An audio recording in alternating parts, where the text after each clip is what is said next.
আম দিয়ে এত মজার পিঠা তৈরি করে নেওয়া যায় আগে জানা ছিল না।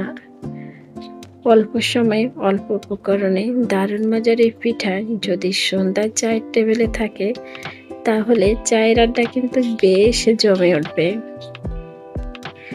ছোট থেকে বড় সবাই কিন্তু অনেক পছন্দ করে খাবে।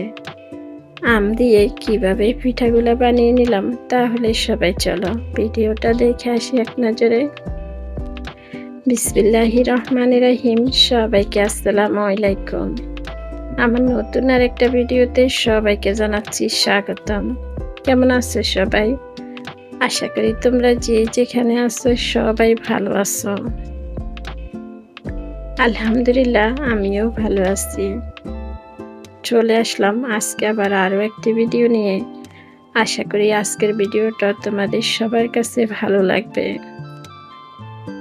আজকের রেসিপিতে আমার প্রথম উপকরণ লাগবে আম। অফ ক্যামেরাতে আমি 3টি আম কেটে ব্লেন্ডার করে নিলাম। এবার একটি বাটির মধ্যে নিয়ে নিলাম আটা। তোমরা চাইলে চাউলের গুঁড়া ময়দা দিয়েও করতে পারো। আমি আমার পরিমাণ মতো এখানে 2 কাপ আটা নিয়ে নিলাম। আটার মধ্যে দিয়ে দিলাম চিনি। তোমরা তোমাদের পছন্দ মতোই মিষ্টি অ্যাড করতে পারো। আমি আমার পছন্দ মতোই মিষ্টি দিয়ে দিলাম। এবার দিয়ে দিলাম 1/2 চামচ বেকিং পাউডার, স্বাদ মতো লবণ, 3 চামচ গুঁড়া দুধ। এবার শুকনো উপকরণগুলা এভাবে একটু মিশিয়ে নিলাম। শুকনো উপকরণগুলা এভাবে মিশানো হয়ে গেলে এবার আগে থেকে যে আমটা ব্লেন্ডার করে নিলাম এই আমটা দিয়ে দিব। এবার আটা, চিনি, দুধের গুঁড়া, লবণ, বেকিং পাউডার, আম এই মিশ্রণগুলা একসাথে মিশিয়ে নিতে হবে। একটি চামচের সাহায্যে এভাবে করে আমি সবগুলি মিশ্রণ মিশিয়ে নেব।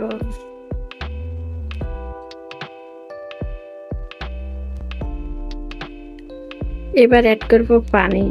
অল্প অল্প করে পানি দিয়ে দিব, দিয়ে একটি ব্যাটার তৈরি করে নেব।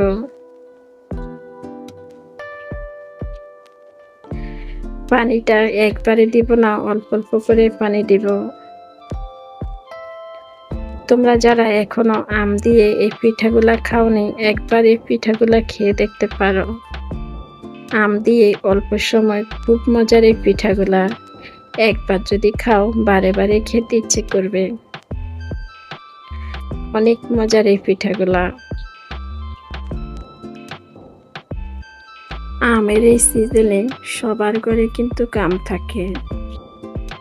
আটা, চিনি কিন্তু সব সময় সবার হাতের কাছে থাকে। তাই আম থাকতে থাকতে আম দিয়ে তৈরি করে নিতে পারেন এই মজাদার পিঠাগুলা।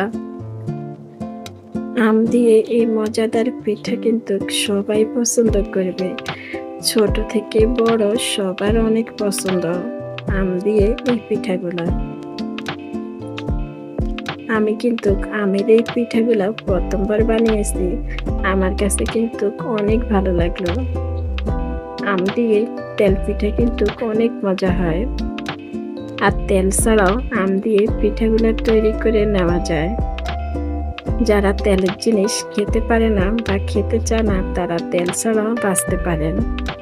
আমি আরও একটি ভিডিও আপলোড দিয়েছি তেল ছাড়া কিভাবে আমের পিঠাগুলা তৈরি করতে হয়। খুবই অল্প সময় মজাদার পিঠা। সন্ধ্যা কিন্তু চায়ের আড্ডা বেশ জমে উঠবে এরকম মজার পিঠা যদি চায়ের টেবিলে থাকে। কথা বলতে বলতে আমি কিন্তু আটা একদম মাখিয়ে নেওয়া হয়ে গেল। এই চামচ দিয়ে আমি অল্প অল্প করে পানি দিয়ে আটার মিশ্রণটারে এভাবে মিশিয়ে নিলাম।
আমি কিভাবে এই আটা মাখিয়ে নিলাম, আশা করি তোমরা দেখে সবাই বুঝে নিলা।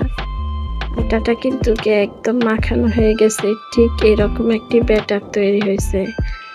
এবার এই হাতার সাহায্যে আবারও বেশ কিছুটা সময় এভাবে নেড়ে চেড়ে নেব। একদম রেডি পিঠা তৈরি করার জন্য।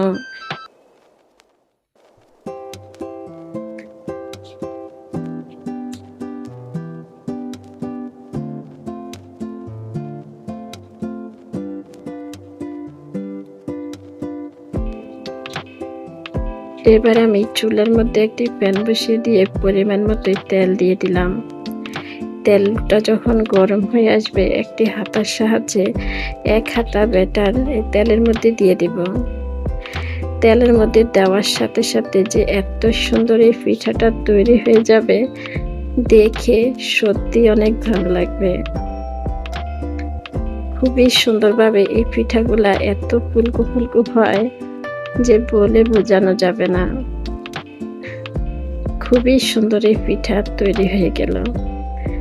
আজকের এই সহজ তেল পিঠা রেসিপি তোমাদের কাছে কেমন লাগলো কমেন্টে জানিয়ে যেতে পারো। আর লাইক দিতে ভুলে গেছো যারা, একটি লাইক দিয়ে দাও। এরকম সহজ সহজ খাবার রেসিপি পেতে তোমরা যারা এখনো আমার চ্যানেলটা সাবস্ক্রাইব করোনি, আমার চ্যানেলটা সাবস্ক্রাইব করে দিয়ে রাখতে পারো। আর তোমরা যারা এই কাজটা করেছো, তোমাদেরকে জানাচ্ছি অসংখ্য অসংখ্য ধন্যবাদ। একটা পিঠা কিন্তু হয়ে গেল। একইভাবে করে আমি সবগুলি তেল পিঠা তৈরি করে নিব। তোমরা যারা এখনো আম দিয়ে এই পিঠাগুলো খাওনি, একবার পিঠাগুলো বানিয়ে খেয়ে দেখতে পারো। আজকের মতো তাহলে আমি এখানে বিদায় নিলাম। তোমরা সবাই ভালো থাকো, সুস্থ থাকো। দেখা হবে, কথা হবে পরবর্তী ভিডিওতে। পর্যন্ত সবাই ভালো থাকো। সবাইকে আল্লাহ হাফেজ। আসসালামু আলাইকুম।